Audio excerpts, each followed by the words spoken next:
대구 시민 여러분 안녕하십니까. 북구 출신 유종우 의원입니다.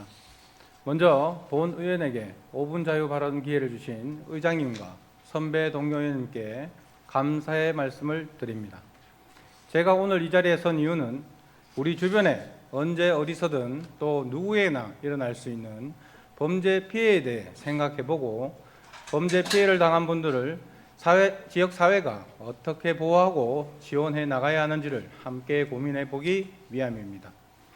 부산 돌려차기 피해 사건, 서현역 칼부림, 일본도 무차별 흉기 난동, 최근 대전에서 일어났던 초등생 살해까지 우리 사회에 큰 충격을 주는 사건이 계속되고 있습니다.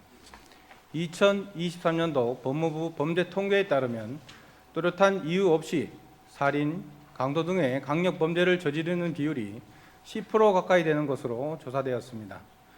이른바 이상 동기 범죄의 유형입니다. 이뿐만 아니라 최근 교제폭력, 디지털 성범죄 등의 범죄 피해 유형이 다양해지고 피해 양상과 규모도 심각해지고 있는 실정입니다. 우리 헌법은 범죄 피해자 구조 청구권을 국민의 기본권으로 인정하고 있으며 범죄 피해자 보호법을 통해 그 가치가 구체적으로 실현되고 있습니다.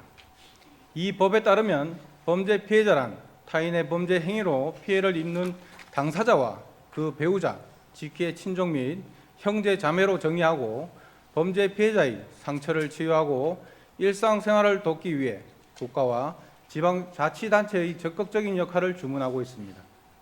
이러한 배경에서 현재 국비, 시비, 독지가의 후원금 등을 합쳐 별도 법인인 범죄 피해자 보호센터가 중심이 되어 각종 구조금 지급, 의료 및 주거 지원, 심리치료 등 의미 있는 사업 등을 추진하고 있습니다. 그러나 이러한 지원에도 불구하고 몇 가지 아쉬운 점과 개선할 부분이 있어 이를 말씀드리고자 합니다. 먼저 준비된 영상을 한번 보시겠습니다.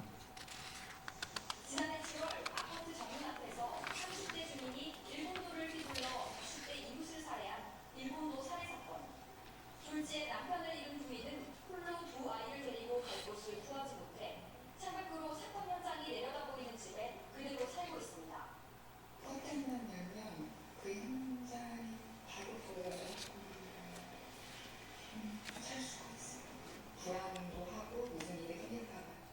해주택 입주 자격에 범죄 피해자를 포함시켰지만 소득 요건이 까다로운 데다 공급량도 극히 적어 혜택을 받은 사람은 지난해 8명, 재작년에는 3명에 불과했습니다.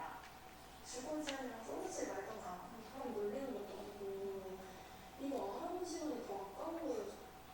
검찰의 남편의 희생이 아니었으며 어느 다른 주민이 희생을 당했을 사건인 거예요. 누구나 피해자 유가족이 될 수 있어요. 우선 보신 바와 같이 범죄 피해자 주거 지원이 원활히 작동되지 않습니다.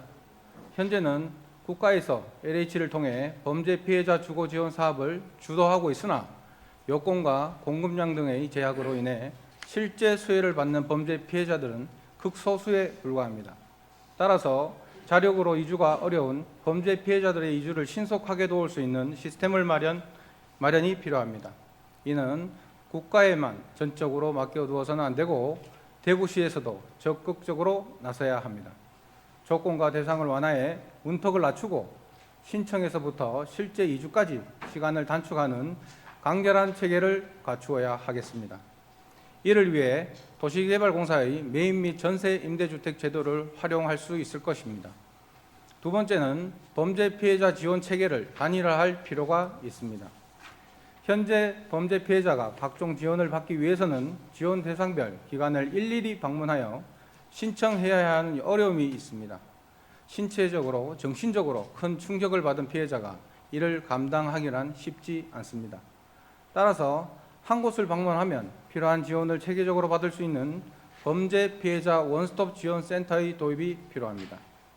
그렇게 된다면 범죄 피해자는 한 장소에서 금융, 법률, 심리, 복지 등 필요한 도움을 받을 수 있게 됩니다. 이 제도는 이미 서울에는 운영 중인 시설이기도 합니다. 대구시에서도 적극적인 검토를 당부드립니다. 이번 발언을 준비하면서 만난 범죄 피해자 보호센터 업무 관계자는 우리 사회는 마치 범죄 가해자는 있고 피해자는 없는 것 같다라는 말을 건네주었습니다. 우리가 다시금 생각해 볼 대목입니다. 도움이 절실한 범죄 피해자분들에게 우리 사회가 봄 햇살과 같이 좀 더 따뜻하고 너른 품이 되었으면 하는 바람입니다.